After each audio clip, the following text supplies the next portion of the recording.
to the last school of jurisprudence, which is the realist theory of law or the realist school of law.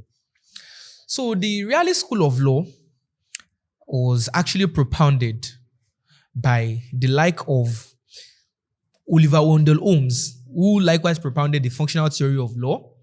You look at Justice Jerome Frank. You look at John Chipman Gray and Carl Nickerson Llewellyn. So the realist school of law is actually of American origin. And this school is of the opinion that the law is not simply what is in books, what is in documents, what is in statutes, what has been put in place to govern over a set of persons, a community. However, they considered that in the situation of a judge or jury in decision-making process, there are certain extraneous factors that influence the decision of judges.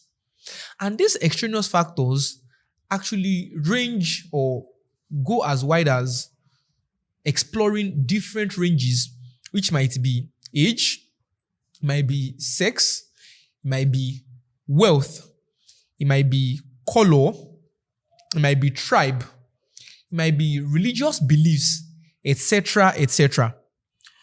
So, if for instance, say there were a situation where there is a female judge whom, while she was 8 years old, she was raped, and in the long run, she becomes a judge. Now, in our court, a case of rape is brought before her. There is a natural predisposition or inclination that she is not favorably disposed towards the accused in such case. In essence, now, what will shape a line or a train of thought does not necessarily cover what is contained in the statute. However, some extraneous factor has actually come in place, which is what? The trauma of her experience or what she's been through. So when you look at this school, which is the realist theory of law, so it focuses on what actually obtains in reality rather than what is contained in statutes, what is decided by the courts, and a couple of other options that are like that. However, it places importance on extraneous factors. He places the importance on extraneous factors that influence judges or the jury in the making of decisions.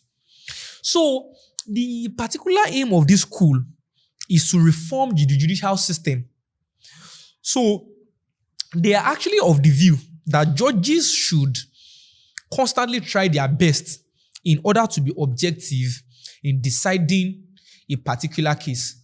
So, and as a matter of fact, because of this particular school of law, a Latin maxim developed, which is Nemo judex in casua sua, or Nemo debet judex in casua sua, which means a man shall not be a judge in his own case.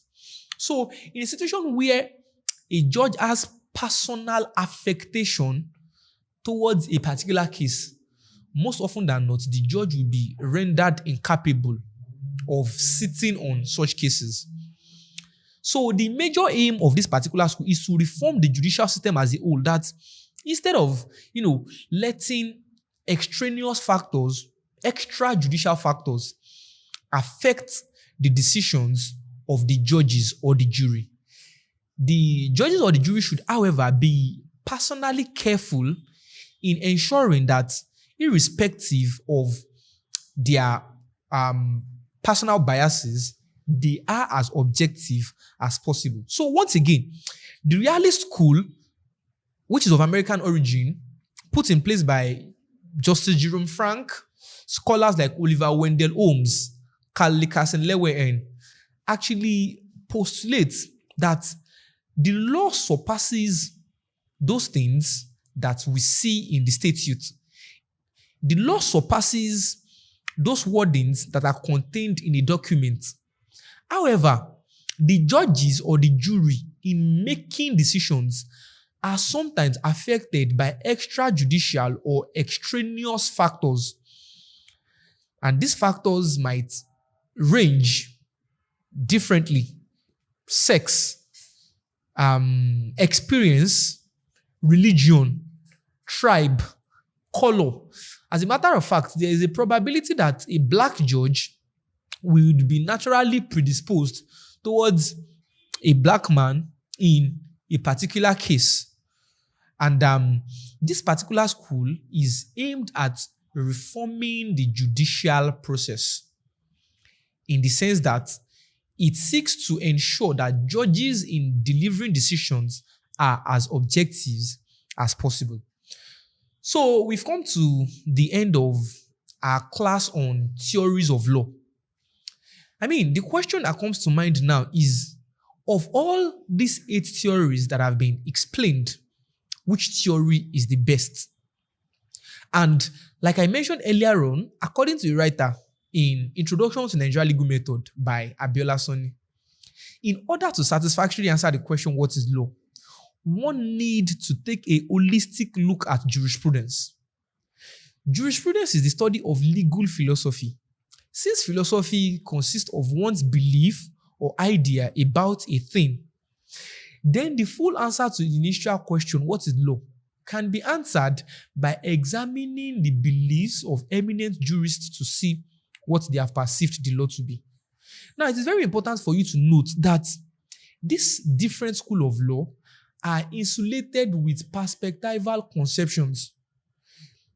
John Austin gave his own opinion, and Kelsen gave his own opinion, Eugene Ehrlich, Jeremy Bentham, Oliver Wendell Holmes, and all of these legal philosophers and renowned jurists have expressed their different shades of opinion on what they think law is. It is, however, important that harmonization of each and every of these principles is of utmost importance in ensuring that the law is adequately put in place to effect justice in the society. So it might be subjective to say pure theory is the best, sociological school is the best, positivist school or command school is the best. Why? Because these schools are subjected and are insulated with perspectival opinions and conceptions.